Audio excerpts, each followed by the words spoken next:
সারাদিন রোজা রাখার পর ইফতারের পর আর কিছুই খেতে ইচ্ছা করে না। কিন্তু এই রেসিপিটা যদি বানায় খান, আপনি এক নিমেষে ৩ প্লেট ভাত খাইয়া ফেলতে পারবেন আলহামদুলিল্লাহ। আসসালামু আলাইকুম everyone, welcome back to my another new video. I hope সবাই অনেক বেশি ভালো আছেন। আলহামদুলিল্লাহ আমি আপনাদের স্বাস্থ্যগঞ্জীবও অনেক বেশি ভালো আছি। আজকে যে রেসিপিটা শেয়ার করব সেই রেসিপিটা যদি আপনারা এভাবে বানায় খান, ইফতারের পরে আপনার ৩ প্লেট ভাত আপনি চেটেপুটে খেয়ে ফেলবেন। যাই হোক, প্রথমে হচ্ছে মাছটাকে ছোট, ছোট টুকরা করে কেটে নিয়েছি। এরপরে হচ্ছে এর মধ্যে একটু আদা বাটা দিয়ে দিয়েছি। আদা বাটা দিয়ে এটাকে একটু ভালোভাবে নাড়াচাড়া করে নেব। এরপরে হচ্ছে পর্যায়ক্রমে এর মধ্যে দিয়ে দেব একটু হলুদের গুঁড়া, একটু মরিচের গুঁড়া, এগুলো দিয়ে একটু মাছটাকে ভালোভাবে নাড়াচাড়া করে ভেজে নিব। এরপরে এর পর্যায়ের মধ্যে দিয়ে দিব হচ্ছে পরিমাণ মতো লবণ, স্বাদ মতো লবণ। লবণটা একটু দেখে শুনে দিবেন যেহেতু রমজান মাস। যাই হোক, এগুলো দিয়ে মাছটাকে একদম ভাজা ভাজা করে ফেলবো আর হচ্ছে গা থেকে মাছটাকে ছুটাই নেব, মানে ঝুরি করে ফেলবো। এ পর্যায়ে হচ্ছে এর মধ্যে দিয়ে দিব হচ্ছে ১ চা চামচ ধনিয়ার গুঁড়া আর ১ চা চামচ হচ্ছে জিরার গুঁড়া। এগুলা দিয়ে একটু এটাকে ভালোভাবে নাড়াচাড়া করে নেব। নাড়াচাড়া করে নেওয়ার পর এর মধ্যে হচ্ছে আমি দিয়ে দিব কিছু কিছু পেঁয়াজ কুচি। পেঁয়াজ কুচিগুলো দিয়ে এটাকে ভালোভাবে একটু নাড়াচাড়া করে ভাজা করে নেব। আর আপনারা যখন এই রেসিপিটা বানায় খাবেন, বিশ্বাস করেন আপনারা বলবেন যে না, সত্যি এই রেসিপিটা অনেক বেশি মজা। যাই হোক, এরপরে দিয়ে দিয়েছি কিছু টমেটো কুচি। টমেটো কুচি দিয়ে এটাকে ভালোভাবে একটু নাড়াচাড়া করে নেব এবং এরপর দিয়ে দিব হচ্ছে 1/2 কাপ পরিমাণ পানি। এই 1/2 কাপ পরিমাণ পানি দিয়ে হচ্ছে এই মাছটাকে রান্না করব। এর থেকে বেশি পানি দেওয়ার কোনো প্রয়োজন নাই। যেহেতু মাছের পরিমাণটাও অল্প, সেক্ষেত্রে পানির পরিমাণটাও অল্পই হবে।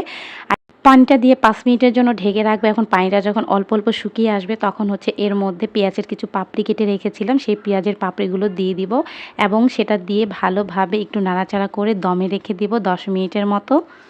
যখন পেঁয়াজের পাপড়িগুলো দিছি দেখতে অনেক কিউট লাগতেছিল আর মনে হচ্ছিল একটা ফুল রান্না করতেছি। যাই হোক, এই পর্যায়ে যখন পানিটা একটু শুকায় যাবে, পানিটা শুকায় যাওয়ার পর এর মধ্যে ৪-৫টা লেবু পাতা দিয়ে দিব। আর লেবু পাতার স্মেলটা অনেক বেশি ভালো লাগে, এর জন্য দেওয়া।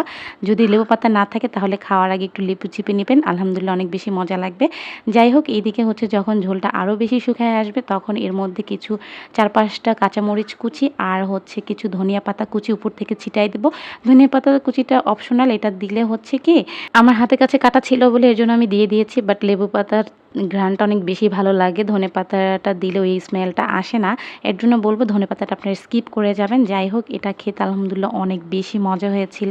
এটা দেখতে যেমনটা সুন্দর লাগতেছে, খেতে অনেকটা বেশি সুন্দর লাগে। ইফতারে আপনি ২ প্লেট ভাত খাবেন ইনশাআল্লাহ, এটা আমি চ্যালেঞ্জ দিয়ে বলতে পারি। আর এটা খেতে অনেক বেশি মুখরোচক।